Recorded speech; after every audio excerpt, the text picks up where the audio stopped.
फिर फोन आपका अनरीचेबल हो जाएगा तो कल बात होगा। ठीक।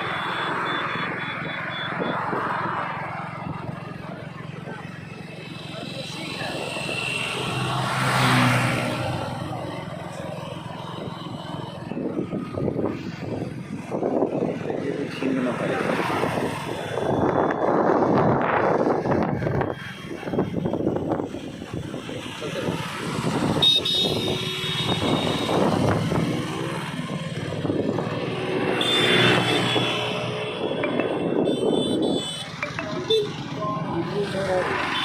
पाऊस करा।